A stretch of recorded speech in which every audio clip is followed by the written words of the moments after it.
Today I want to talk to you about Metamodernism. This is just the first of several conversations that we'll have about this very specific topic. This topic is central to everything I have been doing as a thinker, as a maker, as an educator. What I would like to talk about is the timeline that might help us understand what Metamodernism is, what it stands for, and the aspect of the oscillation that it brings. An oscillation that goes between modernism and postmodernism.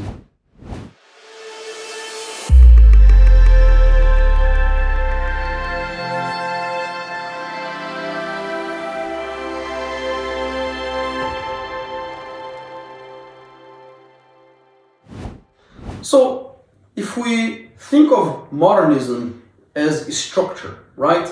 Instruction as well, valuing mentorship, valuing school, valuing institutions, valuing the powers that be, right? And then postmodernism as a reaction to all that, due to various reasons. The youth of that time realized that they couldn't follow anymore, they couldn't hold the belief that there is a universal truth and that history continues. So they said that there is no universal truth and history has ended.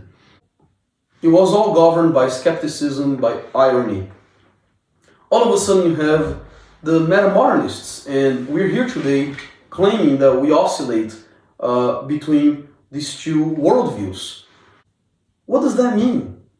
The vast majority of metamodernists will say that our world lacks structure, that our youth, our institutions, our lives are lacking some kind of a sense of direction. So to have a flexible yet very much real sense of direction and leadership is actually a good thing. Now, the kind of direction, the kind of leadership is where the problem might be. It's not the case that we want to bring it all down. It's a matter of reforming the style through which leadership is exercised, through which direction is given. That is a metamodernist way of thinking.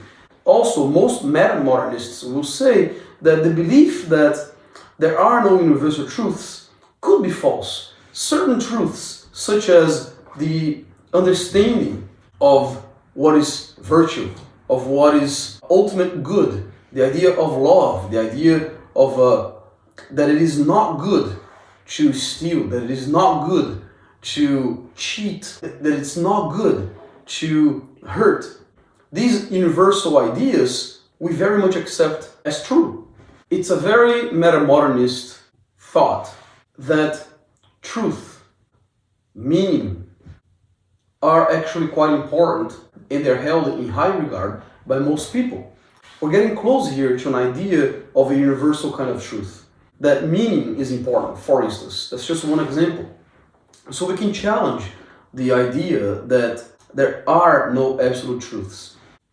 So the metamodernist age is really an age that is governed by a structure of feeling. And that's something else that we will have to define with time, what it actually means. For the vast majority of millennials, there's an angst to belong. There's an angst to have a sense of direction, a sense of community. That is part of the metamodernist sentiment. At the same time, you might be seeking new traditions, which is an oxymoron, of course, no such thing as a new tradition. But metamodernists are people who might be interested in adopting certain folklores, certain spiritual practices that fulfills the soul with some kind of hope, with some kind of sense of belonging. All of that is very much the kind of structure that is attached to feeling. This is simply a quick overview of some aspects that pertain to metamodernism. We have to continue this conversation to zoom into specific topics so that we can really see the greatness of this new worldview, which is metamodernism.